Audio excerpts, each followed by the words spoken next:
भक्तिपुरी पंढरपुर से 50 कोस के अंतर पर औड़िया नागनाथ एक अत्यंत प्राचीन शिव क्षेत्र है। ये भगवान शंकर के 12 ज्योतिर्लिंगों में से एक है। विश्रोबा यहीं के रहने वाले थे। ये जाति के ब्राह्मण थे, परंतु काम सराफे का करते थे, इसीलिए ये विश्रोबा सराफ के नाम से ही विख्यात थे। इनके घर में एक सती साध्वी धर्म पत्नी और 4 बेटे थे। इनका जीवन बड़ा ही सादा और सेवापरायण था तथा सबके सब साधु सेवी थे। व्यवसाय में रहते हुए भी विश्रोबा का चित्त निरंतर भगवान में ही लगा रहता था। ये एक आदर्श गृहस्थ थे और गृहस्थ धर्म का मुख्य व्रत अतिथि सेवा इन्हें प्राणों से भी प्यारा था। वे अभ्यागत को साक्षात नारायण समझकर उसकी सब प्रकार से परिचर्या करते। सोचते कि आज तो साक्षात श्री हरि ने मुझ पर दया की है। किसी अतिथि के आते ही वे अपनी प्राण प्रिय पत्नी और बच्चों से धीरे से कहते, देखो आज स्वयं प्रभु इस वेश में हम लोगों के घर पधारे हैं, इनकी पूजा करो। घर वाले भी सेवा करने में अपना परम सौभाग्य समझते। एक बार की बात है, दक्षिण में भयानक अकाल पड़ा। 1 रुपए का अन्न 2 रुपए में बिकने लगा और वह भी अप्राप्य हो गया। क्षुधा से पीड़ित हजारों नर नारी विश्रोबा के द्वार पर दाता की जय मनाने लगे। विश्रोबा ने समझा स्वयं नारायण ने ही मुझे अन्न की सेवा स्वीकार करने की कृपा की है, इसलिए वे दोनों हाथों से लुटाने लगे। जो भी आता भरपूर पाता। कोठरे के कोठरे खाली होते चले गए। घर का सारा अन्न समाप्त हो गया। रुपए से महंगा अन्न खरीद कर फिर से विश्रोबा अन्न बांटने लगे, परंतु उधर भीड़ ने भी दाता पर धावा बोल दिया। संख्या नित्य बढ़ती गई और विश्रोबा के रुपए भी समाप्त हो गए। भिखारियों नहीं, दरिद्र नारायणों का जमघट रात दिन दरवाजे पर लगा रहता। विश्रोबा के निर्धन हो जाने पर भी अभ्यागतों की बाढ़ न रुकी। घर के बर्तन बिके, गहने बिके, जो कुछ भी बिक सकता था सब बिक गया। दुनिया हंसने लगी। कैसा मूर्ख है ये विश्रोबा, नगर सेठ बना फिरता था, आज यह राह का भिखारी बन बैठा। अरे दान की भी एक सीमा होती है, दया की भी एक हद होती है। ऐसा पागल तो कहीं देखने में भी नहीं आया, जो घर का सब अनाज तो लुटा ही दे, जो रूखे गहने यहाँ तक कि घर के बर्तन भी बेचकर भिखारियों को भीख देता फिरे। जिस गली से विश्रोबा निकलते लोग उन पर ताने कसते। विश्रोबा इसे प्रभु का प्रसाद समझकर सिर आंखों पर रखते। अकाल अभी गया नहीं था। विश्रोबा का हृदय लोगों की बढ़ती हुई दुर्दशा को देखकर रो रहा था। घर में पैसे नहीं थे कि अन्न लाकर बांटा जाए, परंतु विश्रोबा ने हिम्मत नहीं हारी। अपने गांव से कई कोस दूर कासे गांव नामक बस्ती में जाकर विश्रोबा ने एक पठान से कई हजार रुपए बहुत बड़े सूद पर कर्ज लिए। पठान विश्रोबा की पहली दशा से परिचित था, इसलिए बिना आनाकानी किए उसने उसे रकम दे दी। विश्रोबा ने भी पुरनोट लिख दिया। रुपए लेकर विश्रोबा घर की ओर बढ़े तो उनके आनंद का कोई ठिकाना न था। वे रास्ते भर यही सोचते आए कि इतने रुपए से कई दिनों तक दरिद्र नारायण की सेवा हो सकेगी। सबके सब रुपयों का अन्न आया और फिर से बंटने लगा। विश्रोबा की इस निष्ठा से प्रभु का सिंहासन डोल उठा और वे अपने इस प्यारे भक्त का दर्शन करने के लिए आए। भगवान किस रूप में आते हैं ये हम नहीं समझ पाते और अपने द्वार पर से भगवान को लौटा देते हैं, लेकिन विश्रोबा ऐसे नहीं थे। अब देखिए स्वयं हरि किस रूप में विश्रोबा के घर पधारे। दाता की जय हो मालिक की। सरकार, बहुत दिनों से भूखा हूँ, पेट में अन्न का एक दाना भी नहीं गया है। आपका नाम सुनकर आया हूँ, एक मुट्ठी अन्न की दया हो। भगवान आपका भला करे। दाता की जय हो, नारायण की जय हो। ऐसा कहकर भिखारियों की भीड़ में पीछे से एक आर्त चीत्कार सा स्वर सुनाई पड़ा। गंदे चिथड़ों में लिपटा हुआ एक नर कंकाल हाथ उठाकर बड़ी कठिनाई से विश्रोबा की जय बोल रहा था। विश्रोबा ने उसकी ओर देखा और बड़े ही भाव भरे हृदय से उसे देखने लगे। जल्दी जल्दी सबको दे चुकने पर उसकी बारी आई।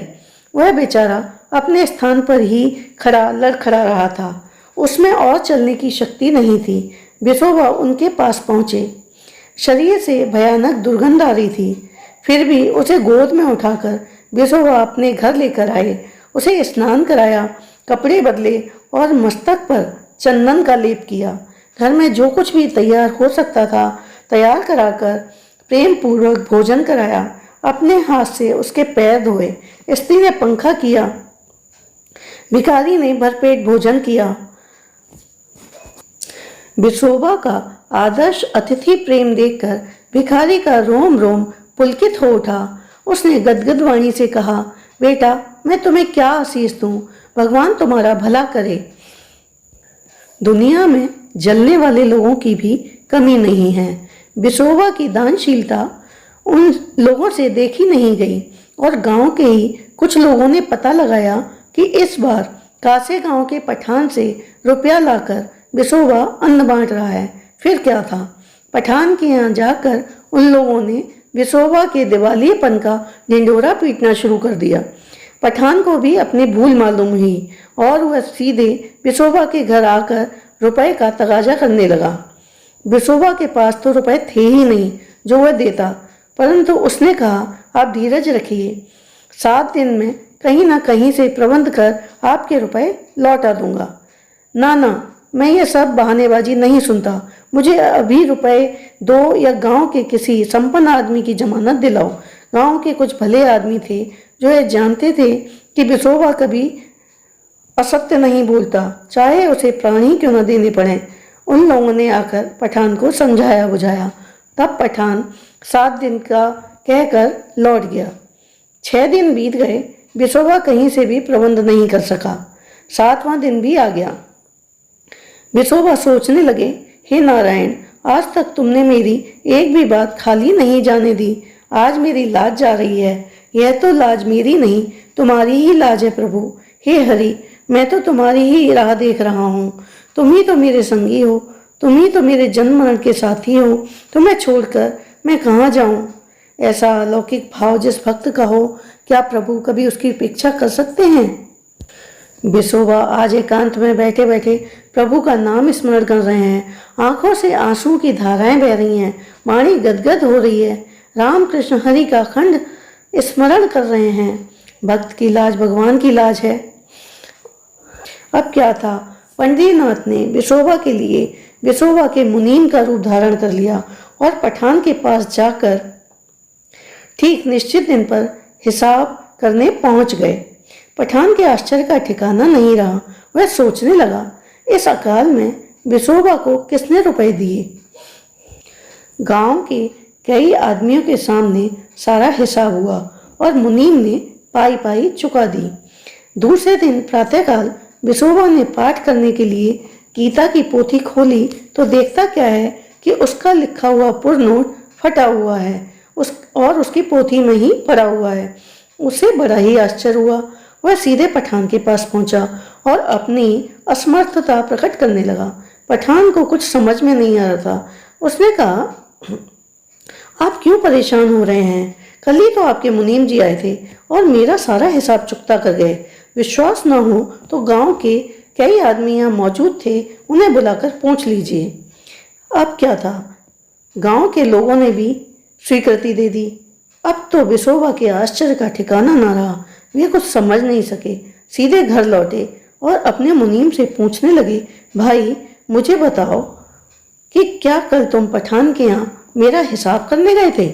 मुनीम बोला, नहीं महाराज, मैं सच कहता हूँ, आपके सौगंध खा के कहता हूँ, मुझे इस बारे में कुछ नहीं पता। मैं पठान के यहाँ गया ही नहीं। मैं तो कल कहीं घर से गया ही नहीं और मेरे पास इतने रुपए भी नहीं थे जो मैं आपका हिसाब कर देता। अब तो बिसोबा की आंखें खुली की खुली रह गईं। बिसोबा सब समझ गए और भगवान को याद करके खूब रोने लगे। हे दीनबंधु, हे दया सागर, कैसे विचित्र खेल हैं तुम्हारे। मेरे साथ तुम ये कैसा खेल कर रहे हो? कहाँ मैं अधम, कहाँ आप? बिसोबा का गला भर आया, वाणी रुक गई। वे फूट फूट कर रोने लगे। विसोबा सीधे पंढरपुर आए और अपना जीवन एकमात्र हरि भजन में व्यतीत करने लगे। आगे चलकर इन्हीं विसोबा जी की सिद्ध महात्माओं में गणना होने लगी। आपको मेरी ये कहानी कैसी लगी कमेंट करके ज़रूर बताएं। ऐसी ही रसमयी कथाओं का आनंद लेने के लिए मेरे चैनल को सब्सक्राइब करें, ज़्यादा से ज़्यादा लाइक और शेयर करें। जय श्री कृष्ण, राधे राधे।